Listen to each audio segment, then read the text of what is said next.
КМШ өлкөлөрүнүн өкмөт башчыларынын кеңешинин юбилейлик жыйынына карата премьер-министр Сооронбай Жээнбеков КМШнын аткаруу катчысы Сергей Лебедевди кабыл алды. Анда кеңешмени өткөрүү даярдыктары менен катар КМШ өлкөлөрүнүн кызыкчылыгын көздөгөн башка маселелер боюнча да пикир алышуу болду. КМШ өкмөт башчыларынын кеңешинин жыйынынын алкагында премьер-министр Сооронбай Жээнбеков Белоруссиянын премьер-министри Андрей Кобяковду кабыл алды. Анда эки тараптуу кызматташтык маселелери талкууланды. Сооронбай Жээнбеков Евразиялык экономикалык биримдиктин алкагында мамлекеттер ортосундагы соода-экономикалык байланыштарды чыңдоо зарылдыгын белгиледи. Белоруссиянын премьер-министри Андрей Кобяков Кыргызстандын ЕАЭБке кошулушу менен мамлекеттер аралык эки тараптуу кызматташуу активдешерине ишенерин билдирди. Жаз айларында Жалал Абад облусунун Аксы, Сузак райондорунда жана Баткен облусунун Кадамжай районунда болгон жаратылыш кырсыктарынан жабыркаган жарандардын абалы өкмөттүн көзөмөлүндө. Премьер-министр Сооронбай Жээнбеков бул боюнча вице-премьер-министр Мухаммедкалый Абулгазиевдин, финансы министри Адылбек Касымалиевдин, өзгөчө кырдаалдар министри Кубатбек Бороновдун, транспорт жана коммуникациялар министри Замирбек Айдаровдун, айыл чарба жана мелиорация министри Турдуназир Бекбоевдун жана архитектура, курулуш жана турак жай коммуналдык чарбасы мамлекеттик агенттигинин стат катчысы Самат Бөрүбаевдин катышуусунда кеңешме өткөрдү. Премьер-министр мындан ары карай дагы жергиликтүү бийлик органдары жана тургундар менен тыгыз байланышта алып барып, жабыркагандардын кайрылуусуна ыкчам жооп кайтарууну тапшырды. Кырсыктын кесепетин жоюу боюнча финансы министрлиги тиешелүү каражаттарды бөлүп берди. Сураган акчасынын баардыгын биз берип атабыз да. Бүгүнкү күндө ошо өзгөчө кырдаал министрлигине 700 миллиондон ашык сом акча берилди. Бул баардык баягы муктажданада ошонун ичинен алар баягы ушул кырсык болгон жерге дагы сарптап атышат. Өзгөчө кырдаалдар министри Кубатбек Боронов белгилегендей, жер көчкү жана селдердин кесепетин жоюу боюнча каражат жана күч жетиштүү. Сел жүргөн Аксы районунда калыбына келтирүү иштери жыйынтыкталууда. Жер көчкүдөн жабыркаган Сузак районунун жашоочулары коопсуз жайга көчүрүлгөн. Негизги маселе бүгүнкү күндө орчундуу болуп турганы акыркы мына Кадамжайда болгон селдердин кесепетин жоюу боюнча жумуштардын иштери жүрүлүп жатат. Негизинен жалпысын алып айтканда ал жерде ошол инфраструктурага келтирген зыяндардын көлөмү абдан чоң. Азыркы мезгилде ошонун үстүнөн иш жүрүп жатат. Мындан аркы жүргүзүүчү жумуштардын пландарын белгилеп, өкмөт башчысынан тапшырманы алдык. Бүгүнкү күндө көпүрөлөрдүн долбоору иштелип чыккан жерлерде жол кызматынын атайын техникалары иштеп жатат. Архитектура, курулуш жана турак жай коммуналдык чарбасы мамлекеттик агенттиги тарабынан райондордо жаратылыш кырсыгынан зыян тарткан объектилер такталган тизмеси түзүлгөн. Жакын арада биринчи кезектеги курулуштар башталат. Жалал Абад облусунун Сузак районундагы жаңы мектептин ордуда долбоору даярдалды. Жакында эле ошол Сузак, Аксы райондоруна барып, ал жердеги негизги Сузакта бир мектептин ошонун көчүрүлүш маселеси каралып жатат. Ошону биз жаңы жерге, ошол жалпы айыл көчө турган жердин жер участогун тактап, анан жаңы мектепти ошол жака көчүрүш боюнча бүгүн пландоо иштерин жүргүзүп жатабыз. Өкмөт башчы кырсыктын кесепеттерин жоюу жана жабыркагандарга жардам көрсөтүү боюнча коюлган милдеттердин өз мөөнөтүндө аткарылышы зарылдыгын белгилеп, ар бир тийиштүү министрлик жана ведомстволордун мындан аркы иш аракетин бекитти. Ал эми жерлердеги калыбына келтирүү иштерин жүрүшү тууралуу маалыматты үзгүлтүксүз түрдө маалымдап турууга тийиштеди. 6 июнда Бишкекте газ цистернасынын жарылышы жана жүк ташуучу унаалардын өрттөнүүсүнүн кесепетинен жабыркаган жарандарга медициналык жардам көрсөтүү боюнча чаралар көрүлүүдө. Бул багытта премьер-министр Сооронбай Жээнбеков саламаттык сактоо министри Талантбек Батыралиевди кабыл алды. Министр көрсөтүлүп жаткан жардамдар тууралуу толук өкмөт башчысына маалымат берди. Премьер-министр саламаттык сактоо министрине жабыркагандарга үзгүлтүксүз медициналык жардам көрсөтүү жана алардын жакындарына моралдык колдоо көрсөтүү боюнча ишти улантууну тапшырды. Учурда өкмөттүн резервдик фондунан алардын дарылануусуна 200 000 сом которулду. Биринчи вице-премьер-министр Мухаммедкалый Абулгазиев Европа реконструкциялоо жана өнүктүрүү банкынын Россия жана Борбордук Азия боюнча инфраструктуралык долбоорунун бөлүмүнүн башчысы Екатерина Мирошник менен жолукту. Жолугушууда Европа реконструкциялоо жана өнүктүрүү банкынын линиясы боюнча каржыланып жаткан ичүүчү суу менен камсыздоо, суу чыгаруу, коммуналдык тейлөө багытындагы долбоорлорду ишке ашыруу боюнча кызматташуунун келечеги талкууланды. Ошондой эле Ош, Баткен, Исфана жана Бишкек, Кара Балта жолдорун куруу долбоорлору боюнча да сөз болду. Бүгүнкү күндө суу түтүктөрү, суу чыгаруу жана тазалоо жайларын оңдоого 173,2 миллион евродон ашык каражат тартылган. Биринчи вице-премьер-министр өкмөт донорлор менен кызматташууга ар дайым даяр экендигин айтып, келечекте эки тараптуу баарлашууну кеңейтүүгө ишенимин билдирди. Премьер-министр Сооронбай Жээнбеков бул жумада ички иштер министри Кашкар Жунушалиевди кабыл алды. Жолугушууда укук тартибин жана жарандардын коопсуздугун камсыздоо, ички иштер органдарынын ишмердүүлүгүнүн натыйжалуулугун жогорулатуу, ошондой эле ведомстводагы жүргүзүлүп жаткан реформалар талкууланды. Министр ошондой эле өкмөт башчыга кылмыштуулукка, экстремизм жана терроризмге каршы күрөштү күчтөндүрүү, кылмыштардын бетин ачуу боюнча иштер тууралуу маалымат берди. Премьер-министр Кашкар Жунушалиевдин көңүлүн коомчулукта кеңири талкууланган пикирге же айрым кылмыштарды бет ачылбай жаткандыгына, өзгөчө жарандарга карата талап тоноо максатында кол салуу кылмыштары ачылбастан калып жаткандыгы тууралуу маселеге бурду. Ошондуктан бул багытта ишти күчөтүүнү тапшырды. Мындан сырткары жеке курамдын арасындагы тартипти бекемдөө, адистердин кесиптик жактан даярдоо маселесин жакшыртуу, коопсуз шаар долбоорунун айланасындагы кырдаалды иликтеп, жакын арада маалымат берүүнү тапшырды. Мен өзүм иш мешендерин ошо 5 багытта баштагам. Өкмөт башчысынын айтканындай, ички иштер министрлигине талабы бул жүрүп аткан реформаны улантуу, ошондой эле кылмыштык менен, анын ичинде уюштурулган кылмыштык менен күрөшүү, акыркы учурда дүйнө жүзүндө болуп аткан экстремисттик жана террористтик кылмыштуулуктар менен күрөшүү. Бул жумада Кыргызстанга Россия Федерациясынын өкмөт башчысы Дмитрий Медведев расмий визит менен келди. Манас эл аралык аэропортунда Дмитрий Медведевди премьер-министр Сооронбай Жээнбеков тосуп алды.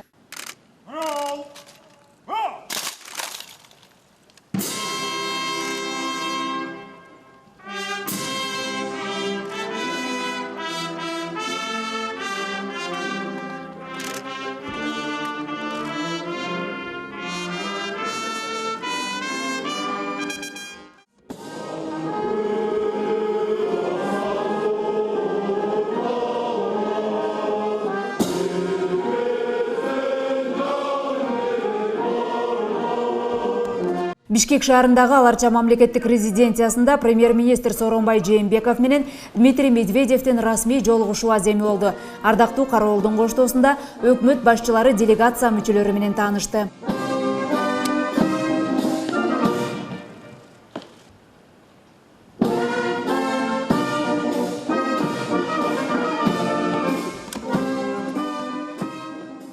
Кыргызстан менен Россия жогорку деңгээлде буга чейин стратегиялык өнөктөш экендигин бекемдеген. Бул иретте тараптар кызматташуу ушул өңүттө улана берерин тастыктады. Хотел бы отметить, что укрепление стратегических взаимоотношений с Российской Федерацией является одним из самых приоритетных направлений внешней политики Кыргызстана. Белгилей кетсем, эки өлкө ортосундагы кызматташуу стратегиялык мааниге ээ. 2015-жылы Кыргызстан ЭЭПтин толук кандуу мүчөсү болду. Айрым бир кыйынчылыктарга карабай экономика жакшы өнүгүп келатат. Акыркы кезде Россиядан келген ишкерлердин саны артууда.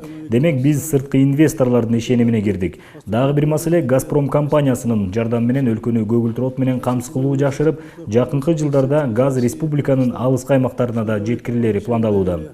ЭЭПке кирүүдө Россия Кыргыз өнүктүрүү фонду жакшы жардам берип, баштапкы капиталын түзүп берди. Мындан сырткары жамааттык коопсуздук келишим уюмунун Борбор Азиядагы жана дүйнөдөгү кырдаалга байланыштуу мыйзамсыз баңгизаттарга каршы күрөшүүдө, терроризм, экстремизмге каршы турууда жакшы колдоо көрсөтүп келатат. Является подтверждением сотрудничества в этой сфере. Уважаемый Сооронбай Шарипович, уважаемые друзья, уважаемые коллеги, хотел бы от имени российской делегации сердечно... Урматтуу Сооронбай Шарипович, урматтуу кесиптештер, Россия Федерациясынын атынан меймандостугуңар үчүн ыраазычылык билдирем. Азыр эле кесиптешим баарын айтып өткөндөй, эки өлкө чындыгында стратегиялык өнөктөш жана ортодогу ар бир маселени бир пикирге келүү менен кыска убакыт аралыгында чечүүгө кызыктар. Айта кетээрим, биз тараптан коюлган маселенин баары достук мамиленин чегинде чечилип келатат. Экономикалык тыгыз кызматташтыкта болгондуктан дайыма жолугушуп турабыз. Жакында эле Жуковский аэропорту менен Air Кыргызстан компаниясы Кыргызстанга туруктуу каттам боюнча келишим түздү. 20-июндан баштап эки элдин жарандарын ташыган туруктуу каттам ишке кирет. Аны менен катар газ долбоору боюнча да суроо талапка жараша иштер жүрүүдө. Биргелешкен долбоорлорду ишке ашыруу үчүн ушундай жолугушууларда кенен отуруп бир пикирге келип алган жакшы. Кеңейтилген жыйындан кийин тараптар бир катар келишимдерге кол койду. Алардын катарында өкмөттөр аралык мунай жана мунай продуктларын ташуу жаатындагы кызматташтык жөнүндө келишим, социалдык эмгек тармагындагы кызматташтык тууралуу келишим, Тышкы иштер министрликтери ортосунда 2016-2017 жылдарга кызматташтык программасы, интеллектуалдык менчик жана инновациялар мамлекеттик кызматы жана Россия Федерациясынын интеллектуалдык менчик боюнча федералдык кызмат ортосундагы өз ара түшүнүү боюнча меморандум, мамлекеттик башкарууну автоматташтыруу жаатындагы өз ара түшүнүү жөнүндө меморандум жана Росинформ экспорт жоопкерчилиги чектелген коому менен Транском мамлекеттик мекемесинин ортосундагы стратегиялык кызматташтык жөнүндөгү меморандум да бар.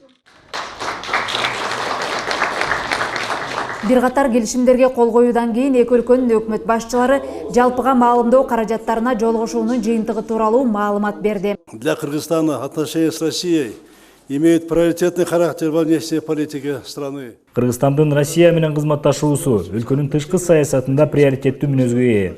Биз коңшу мамлекет менен стратегиялык өнөктөштүктү жогору баалап, анын мындан ары да бекемделишине колдон келген аракетибизди жумшайбыз. Кыргыз тарап Россия менен айыл чарба тармагында, анын ичинде айыл чарба азыктарын экспорттоодо, түз инвестиция тартуу жана туризм жаатында кызматташууну активдештирүүгө даяр. Биз эл аралык жана эки тараптуу күн тартибиндеги актуалдуу маселелерди талкуулап, алдыдагы пландарды аныктадык. Андан тышкары биргеликте чечүүнү талап кылган көйгөйлүү маселелерди талкууладык. Бул максатта Россиянын аймагы аркылуу товарларды Кыргызстанга жеткирүүнү камсыз кылуунун механизмин иштеп чыгуу боюнча тийиштүү органдарга тапшырма берилди. Дмитрий Медведевдин расмий сапарынын алкагында бардык жетишилген макулдашуулар ийгиликтүү ишке ашаарына ишенем. Мы действительно провели переговоры только что, как и всегда, они прошли в дружественном, конструктивном ключе. Кыргызстан соода алакасында биз үчүн негизги мамлекет болуп саналат. Биз дайыма кызматташууга жакшы маани берип келатабыз. Биринчи кварталда Кыргызстандан келген айыл чарба продукциясынын көлөмү артты. Кыргызстандын ЭАЭПке киргенден кийин баштапкы адаптациялык маалда биз колдон келген жардамды берүүгө даярбыз. Учурда сиздерди россиялык компаниялар абдан активдүү иш алып барууда. Анда газ системасын жакшыртуу, айыл чарба тармагына Россия кыргыз өнүктүрүү фонду аркылуу жардам берүү, социалдык эмгек мигранттарынын ишине тегиз шарт түзүү пландары бар. Россия тарап Кыргызстан менен түз инвестиция тармагында кызматташууга кызыктар. Айта кетсек, өлкө эгемендик алгандан бери Россия Федерациясы менен тыгыз алакада болуп, акыркы 5 жылда товар алмашуунун көлөмү 3 эсеге артып, өзгөчө жеңил өнөр жай, өндүрүш, инвестиция, билим берүү тармагында кызматташтык күч алган. Кызматташтыктын өзөктүү багыттарын айыл чарба, инвестиция жана өндүрүш тармактары толуктайт. Экономикалык серепчилер эки өлкөнүн алакасын бекемдөөдө азыркыдан да зор мүмкүнчүлүктөр бар экендигин белгилейт. Биз Россия биздин Кыргыз Республикасы үчүн экономикалык жактан дагы эң негизги башкы партнер. Өзгөчө мен айтып кете турган бул Кыргыз Россия фонду мына ошол айыл чарбасын кайра иштетүүгө азыр мына кредиттерди берип жатат. Муну биздин жанагы орто, майда чакан ишкерлер кеңири пайдаланууда. Газ боюнча Кыргызстанда дагы ушул системаны өнүктүрүүдө өзгөчө чоң мүмкүнчүлүктөр бар да. Ошон үчүн менимче бул багытта дагы биз үчүн ошол жанагы Скөл областыбы, Нарын областыбы же башкабы региондорго ошол газды жеткирсек, менимче биз баягы курорттук регион болуп атпайбызбы? Ушул жагынан дагы бизге жакшы болот эле да. Өтүп бараткан апта Кыргызстанда өткөн эл аралык маанидеги иш-чаралар менен коштолду. 7-июнда Бишкекте КМШга кирген мамлекеттердин өкмөт башчыларынын жыйыны болуп өттү. Шериктештиктин курамындагы мамлекеттердин өкмөт башчыларынын жыйынына катышуу үчүн Бишкекке алгачкылардан болуп Россия Федерациясынын өкмөтүнүн төрагасы Дмитрий Медведев келди. Мындан тышкары Белоруссия, Казакстан, Тажикстан, Молдованын премьер-министрлери, Азербайджан, Армения, Өзбекстан, Түркменстандын премьер-министрлеринин орун басарлары жана КМШ аткаруу комитетинин катчысы Сергей Лебедевти Манас эл аралык аба майданынан Кыргыз Республикасынын биринчи вице-премьер-министри Мухаммедкалый Абулгазиев тосуп алды. Жыйынга чейин көз карансыз мамлекеттер шериктештигине мүчө өлкөлөрдүн өкмөт башчылары Кыргыз Республикасынын президенти Алмазбек Атамбаев менен жолугушту. Мамлекет башчысы КМШга мүчө өлкөлөрдүн өкмөт башчыларынын кеңешинин алдындагы жыйыны уюм мүчөлөрүнүн мындан аркы өз ара аракеттенүүсүнүн жана маанилүү маселелери боюнча конструктивдүү пикир алышуусу үчүн талкуулар аянтчасы болуп калаарына ишенерин билдирди. Алмазбек Атамбаев уюмду трансформациялоо зарылдыгы боюнча маселеге токтолуп, КМШнын тармактык органдарын реформалоо жөнүндө сунушту. Кыргызстан колдоо долбоорун айтты. Аны менен бирге Кыргызстан КМШны реформалоо маселелерине тең салмактуу жана прагматикалык мамиле жасоону жактарын баса белгиледи. Бул ирет КМШнын уюшулгандыгынын 25 жылдык юбилейин алкагында өткөн өкмөт башчылардын кеңешине Кыргызстан төрагалык кылды. Жыйын катышуучулары алгач тар чөйрөдө сүйлөшүүлөрдү өткөрдү. Анда катышуучулар экономикалык, өнөр жай, өндүрүш, инновация жана саламаттыкты сактоо тармагындагы маселелерди талкуулашты.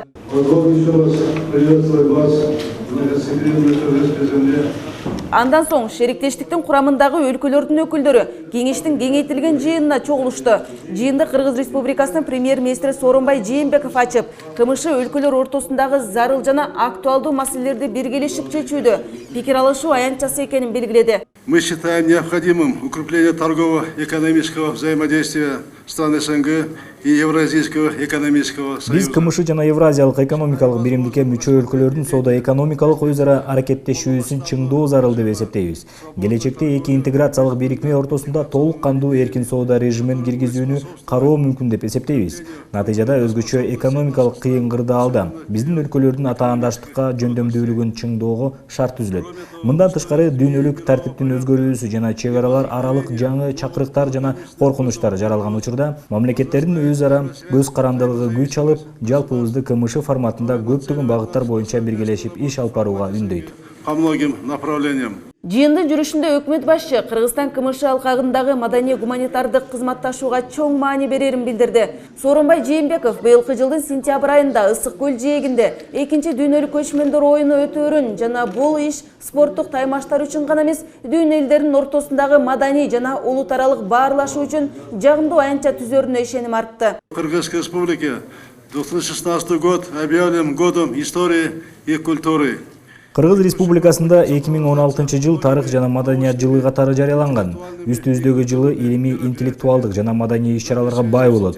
Кыргыз тарап Бириккен Улуттар уюмунун башкы ассамблеясынын 71 сессиясында дүйнөлүк көчмөндөр оюну тууралуу текстти дүйнө бакубатчылыгы үчүн диндер аралык жана маданий баарлашууну, өз ара түшүнүшүүнү жана кызматташууну колдоо жөнүндө резолюцияны киргизүүнү пландаштырууда. Биз аталган демилгенин КМШга мүчө өнөктөштөрүбүз тарабынан колдоого алынышына ниеттенебиз.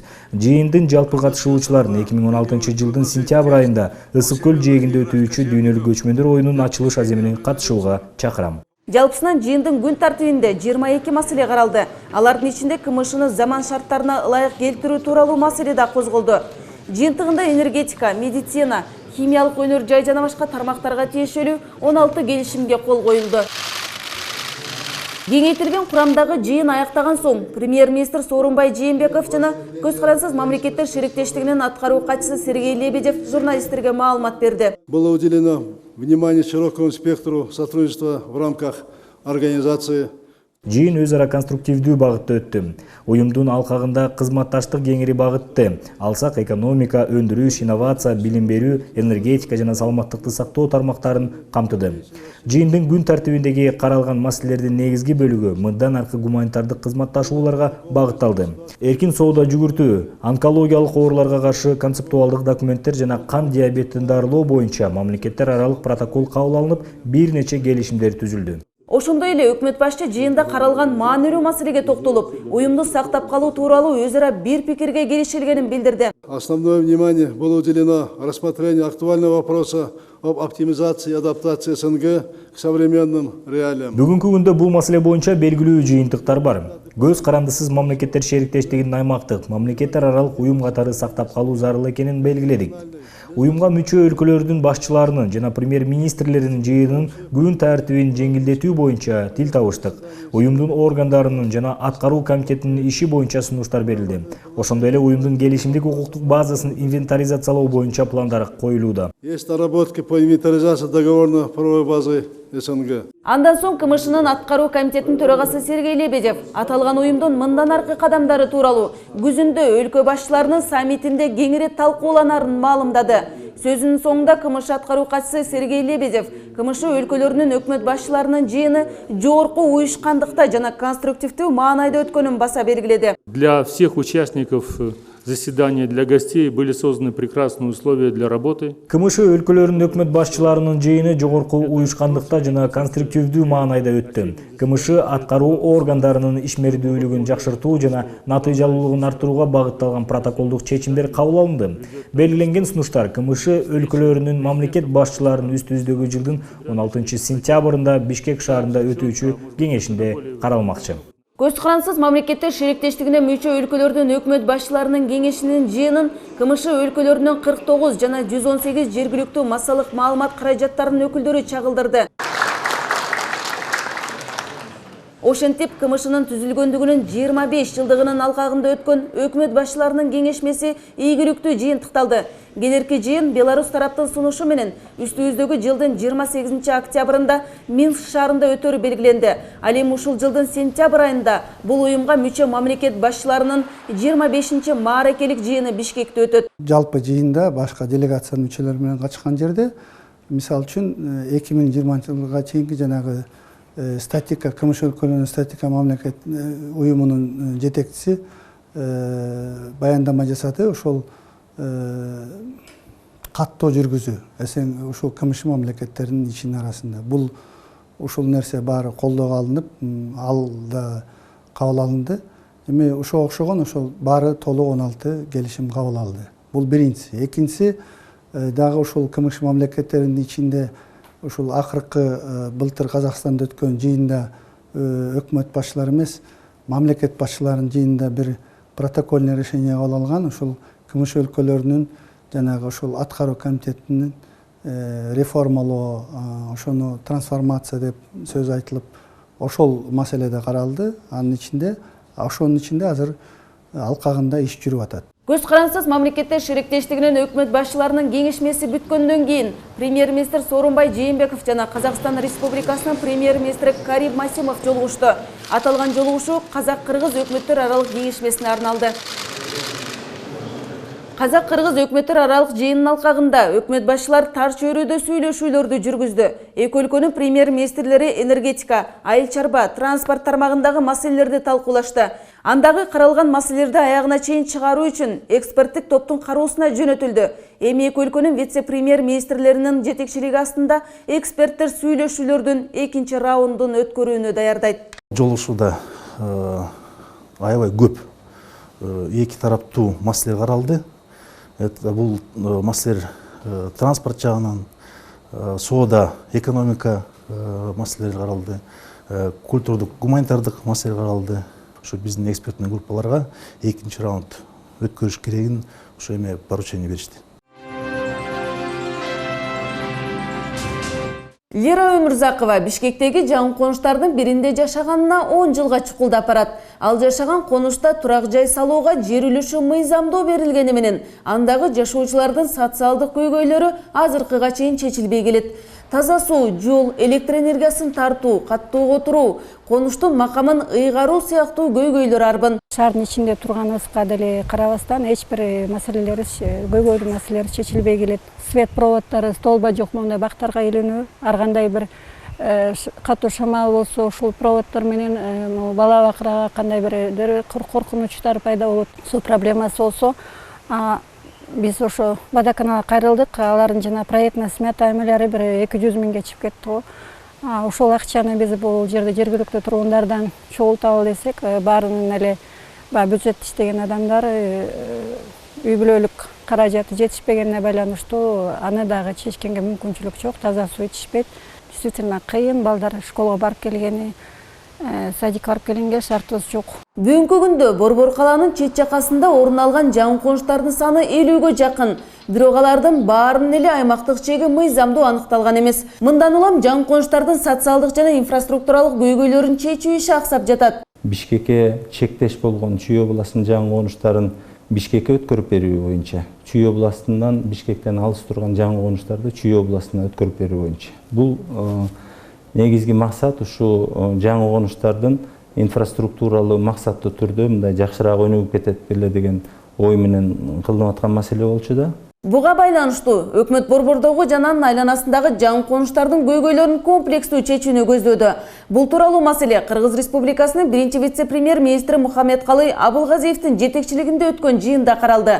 Мухаммедкалый Абылгазиев жаңы конуштардын коммуникациялык тутумдарын жакшыртуу жана жерлерди трансформациялоо маселесине токтолуп, Бишкек шаарынын чегин административдик территориясын аныктоону бекитүү тапшырмасын берди. Эми жакынкы күндөрү өкмөт тарабынан жаңы конуштардын көйгөйлөрүн комплекстүү чечүүгө, укуктук жактан аймагын аныктоого жана социалдык экономикалык өнүгүүсүнө багытталган чараларды иштеп чыгуу үчүн ведомстволор аралык комиссия түзүлүп, өз ишин баштайт. Өзүн жөн эле жаңы конуштардын инфраструктурасына эмес, шаардын экономикасына, шаардын багыттуу өнүгүшүнө туура бир багытка жол берчү бир жакшы документтердин бири да. Ошону биз демилгелеп, бүгүнкү күндө өкмөт тарабынан ведомстволор аралык комиссия түзүлгөн жатат. Ошо комиссиянын ичинде, комиссиянын алкагында жумушту алып барып, ошо административдик чек араны бекитүү боюнча жумуштарды тездетип жылдыралы деген ой болуп атат. Учурда Кыргызстандын 85% аймагында санариптик телекөрсөтүүгө өтүүчү жабдуулар коюлду. 31 августта 4-чү этап башталып, жыйынтыгында өлкөнүн 95% санариптик жабдыктар менен камсыздалат. Азыркы тапта санариптик берүүлөр менен катар аналогдук көрсөтүүлөр да чагылдырылып, өкмөт 2 булак боюнча каражат төлөп жатат. Өлкөнүн санарип телерадио агымдарына өтүү үчүн өкмөт 300 миллион сом каражат сарптады. Мындан сырткары социалдык санарип пакетине кирген каналдарды техникалык колдоого да өзүнчө каражат каралган. Телерадио компанияларын баары даярдыктары 100% деп койсок болот. Анткени мына мартта 2016 атайын өкмөттүн буйругу менен акыркы акчалар бөлүнүп берди. Азыр мына түшүндүрүш керекпиз, жалаң эле приставка албай, именно антеннаны алмаштырыш керек. Дециметровый антенна. Кыргызстан TV-BT2 санарип агымын тандаган. Маданият министрлигинин алдында атайын уюштуруу комитети түзүлүп, өлкөдөгү санариптик камтуу боюнча толук иликтөө жүргүзүлүп чыгат. Учурда мамлекеттин социалдык санарип пакетинде КТРКнын жана анын тармактык Маданият Баластан каналдары, ЛТР, Мир, 5-канал, Пирамида каналдары көрсөтүлүүдө. Аймактарда Баткен, Нарын, Талас, Ысык көл, Чүй облустук телерадио компаниялары жана аймактык Ынтымак каналы да бар. Бул пакетке ден соолук, Ала Тоо 24, спорт жана музыка каналдары да кошулат. Бизде азыр мына социалдык пакет биринчи мультиплексия болуп атат. Аерден 10 канал көрсө болот. Анда экинчи пакетте, ал коммерческий пакет биздин жана РПО РМТР өзү ишке ашырып атат. Аерде 12 канал бар. Российский каналдарды кошкондо. Андан тышкары менчик телеканалдар өзүнүн ар бир областта передатчиктери бар. Өзүлөрү да жанагы параллелдик жанагы цифровой сетти куруп атышат. Аларга бекер конкурссуз 2 мультиплекс берилген. Азыркы тапта Кыргызстандын дээрлик бардык соода түйүндөрүндө TV-BT2 санарип каналдарын кабыл алгычтар, башкача айтканда ресиверлер сатылууда.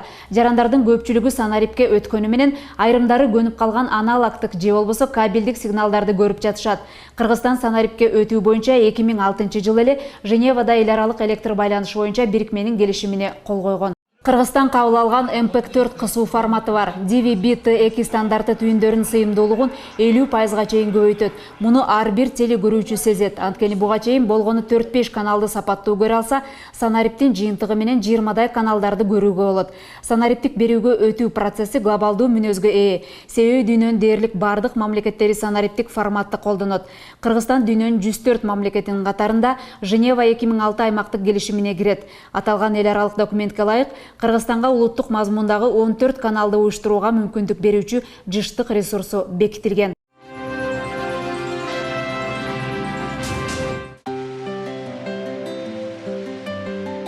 Дорогая, сейчас тебя ждет сюрприз. Саламатсыздарбы, урматтуу телекөрүүчүлөр. Да что такое? Телевизор не показывает. Ой, мы же забыли подключить цифровое телевидение.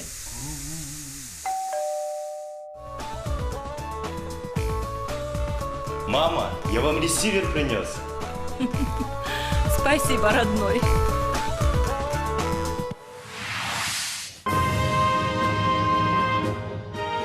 Включи цифру. По всем вопросам обращайтесь по телефону горячей линии 1212. Звонок бесплатный. Сайт www.sanarib.kj.